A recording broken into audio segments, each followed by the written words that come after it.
News Talk is online. News Talk Online is a production of paltalk.com, the largest multimedia interactive program on the internet with more than 4 million unique users on demand on iTunes and on YouTube and on Blip TV and on my blog, GaryBaumgarten.com, where you're encouraged to post your comments, whether you agree with yours truly or not. No retribution. And thanks to our good friends at CRN Digital Talk Radio, we're syndicated to an additional 12 million households. I am your host, Gary Baumgarten. I welcome you to the show, and I encourage you to go to reportergary.com. Check it early, check it often, just like voting in Chicago, for the latest information that you may or may not see here or read in the mainstream media. And speaking of Chicago, Chicago politics rears its head once again at the White House because William Daley, the former Commerce Secretary under the Clinton administration, is returning as Chief of Staff. Interestingly, the conservatives out there like this appointment, and the liberals do not, which means if there was any question in anybody's mind after his shellacking during the midterm elections, there is no question but that President Obama is moving further to the right. A lot of stuff in the news today. The reading of the Constitution into the congressional record for the first time in history. Some people feel it was an historic event. Other people feel, well, heck, this is just an indication that the Republicans are grandstanding. It means nothing. The people's business wasn't taken care of. But personally, to take a couple hours to read those 5,000 or so words doesn't seem like it's really any more waste of hot air on Capitol Hill than anything else that goes on there. And frankly, I think it's well served, both the members of the House and the public in general, to remind ourselves of what the Constitution of the United States really stands for and what it really means.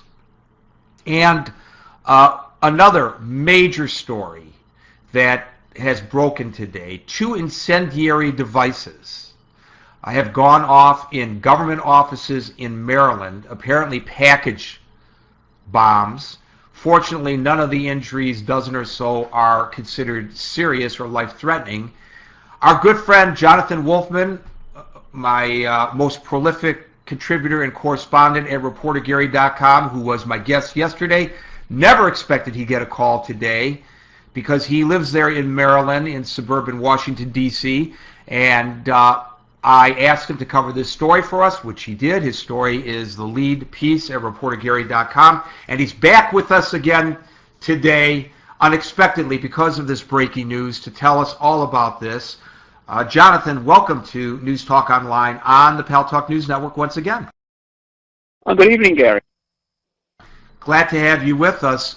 Tell me, what do we know about these 2 incendiary devices in the state of Maryland, just outside, not too far from Washington? The interesting thing about it is that they are really quite a distance apart. The first one was at the motor vehicle department in and around Baltimore, in Hanover, Baltimore County, not far from Baltimore City. The second one is quite a bit south, in Annapolis, the state capital, at a government building called the Jeffrey Building. I do not know if the Jeffrey Building is designated for any one particular purpose. My sense is it's just used for numbers of government agencies and offices. Now, I mean, I have to say that my macabre mind went through a number of flips and flops when I got this news, because I thought to myself, there's got to be a heck of a lot of Maryland people angry for all sorts of reasons and for a very long time at the Maryland Department of Transportation. But that's one hell of a way for somebody to express disappointment or anger with the Department of Motor Vehicles. It's a really very bad way. Actual human beings work there. People's dads, moms, brothers, sisters, they work there. I wish I did get to find out what went on at the Jeffrey Building. I didn't. As you say, no one was killed. There were There are different reports of the number of injuries. The report I got was that there were 12, and as you said, none life-threatening. Some people decided that they didn't need to go to the hospital, but 8 people at my last count were being treated at local hospitals. The state agencies, until further notice, have been asked not to open or to deliver packages. You know, this is reminiscent of what just happened last week and the week before in Rome, where a number of the embassies there were targeted, and that was an anarchist group that was behind it. Perhaps it's just people who are, I mean, we don't know. It's speculative to, at this point, to try to determine, those of us who are not part of the investigation, who was responsible, but this is exactly what occurred in Rome, and that was done by anarchists, just people who are opposed to government, any kind of government. Again, as you say, the FBI has not, to my knowledge, released anything that would suggest that they know who has done this. Again, it does surprise me the apparent, and I got to say, apparent coordination of this. I mean, it would be one hell of a coincidence for for these two not to be related, but we don't know for sure that they're related, but one would think. And again, people who are listening, particularly overseas, may want to know that Annapolis, the capital of Maryland, is on the more or less southeastern shore of Maryland, whereas Baltimore is more or less northeast in Maryland. I would say with normal traffic, you're looking at 40 to 60-minute driving time between them. So that would suggest some level of coordination, wouldn't you think? It would sound like that there's a level of coordination. I think that's a fair assumption to make, that it's not just coincidental that 2 incendiary devices and package bombs went off in 2 government buildings. I believe the one in Annapolis is the governor's office, and where his Homeland Security happens to be headquartered, coincidentally, or maybe not. But you know, that's great that you got that news. But you know, I'll tell you something, Jonathan. I remember many years ago, the first time I went to Annapolis with my family. My kids, who are now young adults, were little munchkins at the time. Small enough that, you know, those pedicabs, those kind of little jitney pedicabs, we hailed one to take us on a little tour. And even though it's right on the harbor, there are hills, as you recognize, as the guy's huffing and puffing, 2 adults and 2 children up and down the hills. But anyways, we were coming around the bend, and the guy says, that's the governor's mansion, and there's William Schaefer, the governor of Maryland.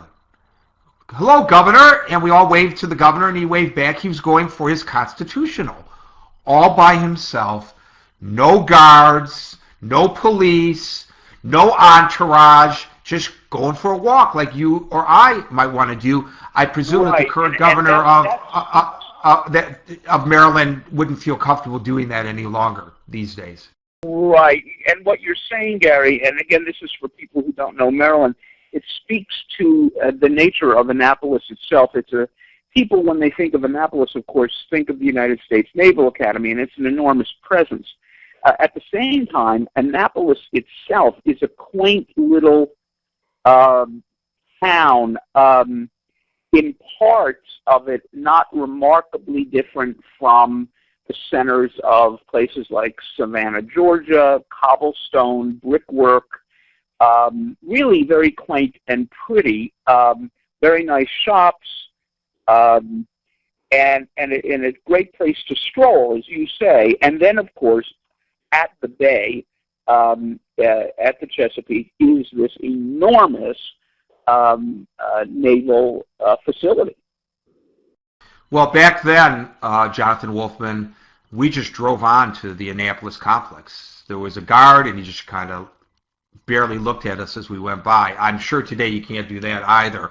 It's a new day and time, and what happened today underscores all of that. Our concerns about terrorism, no matter who's responsible for the terrorism, this is the kind of way some individuals feel is appropriate to express whatever position it is that they wish to express.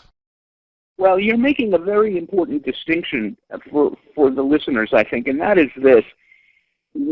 Terrorism, I think, some people have the sense that it's got to be very pointedly politically oriented when something like this happens for it to be terrorism. And I would suggest that might be one way of looking at it, but I think it obscures the fact that a terrorist act is any act that does something along the lines of what you saw today, regardless of whether or not it's attached to a particular political group, because it causes terror. It causes fear. It shuts down the normal operations of the day. You may not have noticed, but our colleague Roger Madden, my favorite conservative, whose show precedes mine, Monday through Thursday at 4 o'clock New York time, here on the Pal Talk News Network, wrote a piece that said we got to put the hammer down on the public employee unions.